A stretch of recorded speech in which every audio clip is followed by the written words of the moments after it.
Assalamualaikum warahmatullahi wabarakatuh. Sumber hukum media pers di Indonesia, kekuatan hukumnya itu di Undang-Undang Nomor 40 Tahun 99 tentang pers, yang kemudian eh, pasal-pasal maupun turunannya itu pada etik, kemudian aturan kesepakatan bersama, eh,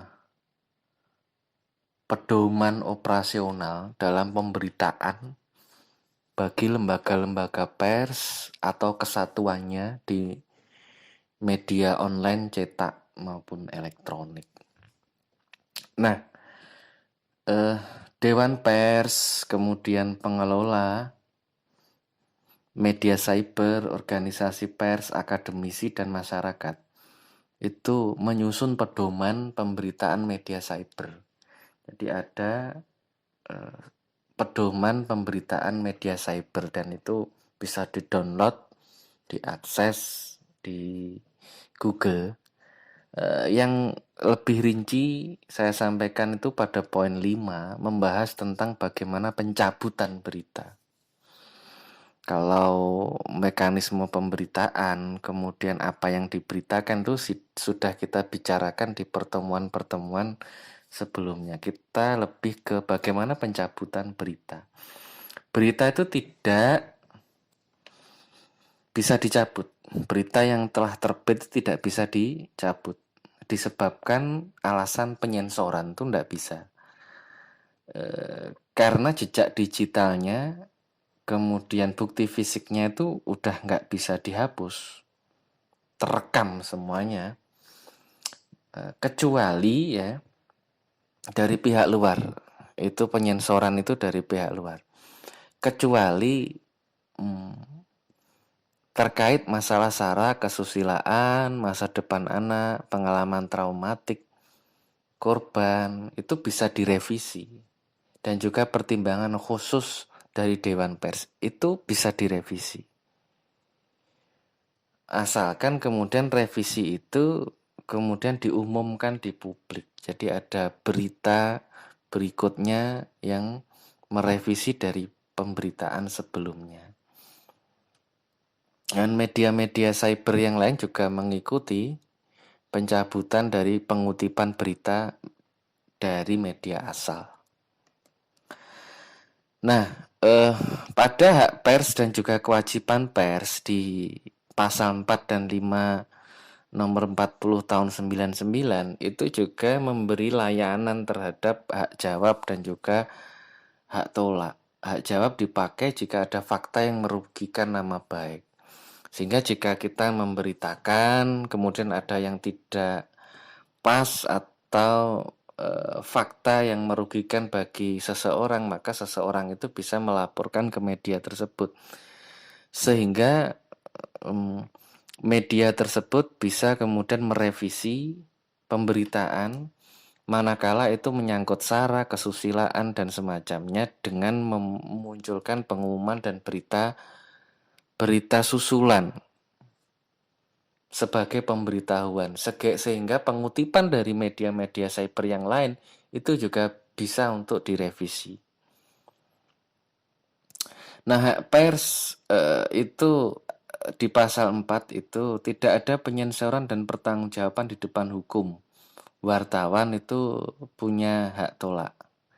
Kewajiban pers itu ada di pasal 5 nomor 40 tahun 99 terkait pemberitaan peristiwa, opini. Pers wajib melayani hak jawab dan juga hak tolak. Kaitan hak tolak itu kan kita harus menyembunyikan identitas narasumber. Hak koreksi itu digunakan untuk membetulkan kekeliruan informasi. Jadi setelah ada pengaduan, ada kritik, ada fakta yang merugikan, kemudian perlu dikoreksi dan disampaikan kepada publik. Nah, contoh kasus. Laporan dari Aris Budiman pada tahun 2017 pada 3 media ke Polda Metro Jaya. Kasus pemberitaan tidak bisa di KUHP. Kasus pemberitaan itu tidak bisa di KUHP. kecuali ada kesimpulan dari Dewan Pers. Jadi Aris Budiman itu anggota kepolisian yang menjadi penyidik KPK melaporkan 3 media karena merasa ada pencemaran nama baik. Pemberitaannya seperti apa? Nah, Brigjen Aris Budiman itu menyampaikan bahwa ada 7 anggota KPK yang menemui DPR terkait kasus EKTP. Nah, Aris ini polisi yang juga direktur penyidik KPK. Itu melaporkan ke kepolisian, ke Polda, Tempo, kemudian inilah.com sama Kompas TV program Aiman itu. Dengan pemberitaannya Tempo itu mengatakan ada penyusup di KPK, inilah.com itu pemberitaannya 2 miliar untuk KPK. Sedangkan Kompas di acara Aiman itu Donald Faris, peneliti ICW, itu menunjukkan video 7 penyidik KPK bertemu DPR di acara Aiman kala itu. Nah, itu yang menurut Aris Budiman itu mencemarkan nama baik. Nah, saat itu pemimpin redaksi Kompas TV itu Rosiana Silalahi. Nah, memang fakta-fakta sebelumnya yang diungkap di fakta pemberitaan investigatif news yang dilakukan oleh Aiman, di situ memang sering terjadi tolak belakang antara Aris Budiman dan juga Novel Baswedan terkait pemanggilan saksi dari kepolisian. Banyak yang terjadi pertentangan antara direktur penyidikan KPK yaitu Aris Budiman dengan Novel Baswedan. Nah, apakah ini kemudian menjadi bukti minimnya kasus korupsi di kepolisian itu diungkap oleh KPK? Kita juga pernah dengar dan tahu ada cicak versus buaya dulu di era Abraham Samad yang sehingga seluruh pimpinan KPK hampir seluruhnya dicopot karena tiba-tiba muncul personal kasus entah KTP palsu dan semacamnya. Apakah itu kemudian bukti bahwa KPK lemah saat berhadapan dengan kepolisian? Nah, itu. Nah, tetapi kemudian di kaitan hukum kasuistik di media pers, maka Prof. Bakir Manan, mantan Ketua Dewan Pers 2010-2016, itu menyampaikan bahwa sengketa jurnalistik itu tidak bisa diselesaikan dengan KUHP jika belum ada putusan dari Dewan Pers. Karena sengketa jurnalistik harus diselesaikan lebih dulu di Dewan Pers. Ini sudah MOU dengan kepolisian, kejaksaan, pengadilan, dan BNPT. Oke, itu harus diselesaikan. Makanya sebelumnya kita sudah membahas kan bahwa media yang sudah terverifikasi Dewan Pers dan juga wartawan yang sudah uji kompetensi maka layak untuk memberitakan, dan beritanya itu tidak bisa di KUHP jika itu ada kesalahan dalam karya jurnalistik yang dibuat, maka harus diputuskan dulu di Dewan Pers. Kecuali untuk media-media dan juga wartawan yang belum uji kompetensi. Apalagi medianya masih belum terverifikasi Dewan Pers, masih ada ribuan media. Nah, itu bisa saja kemudian jatuh KUHP. Karena apa? Dewan Pers sendiri sudah menyampaikan, lawang saat narasumber diwawancara oleh wartawan yang wartawan itu belum uji kompetensi dan juga medianya juga belum terverifikasi Dewan Pers, maka itu berhak menolak narasumber itu.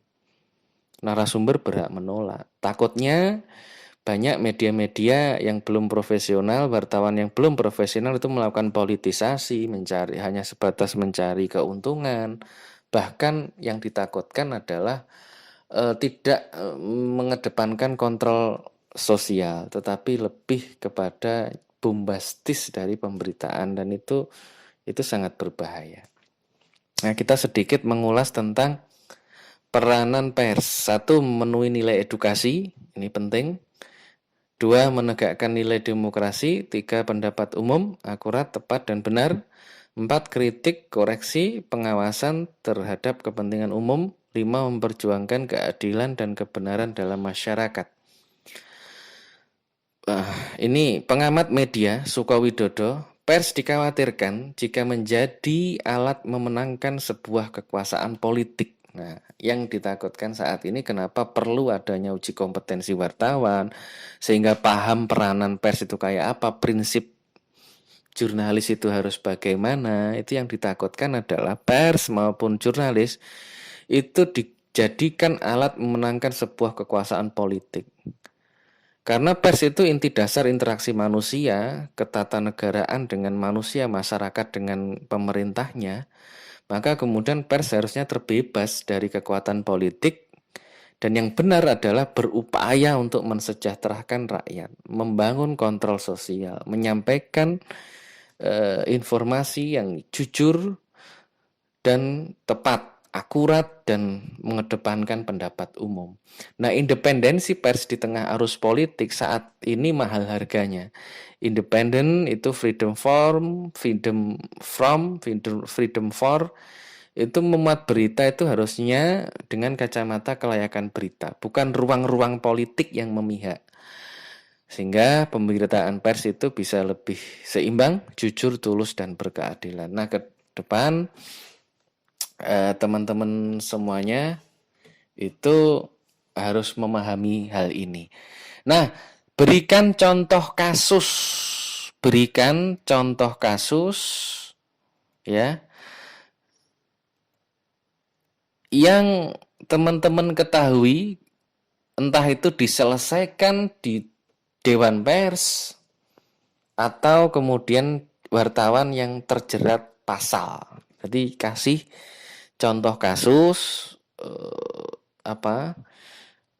laporan atau pengaduan terhadap Dewan Pers terkait pemberitaan oleh media.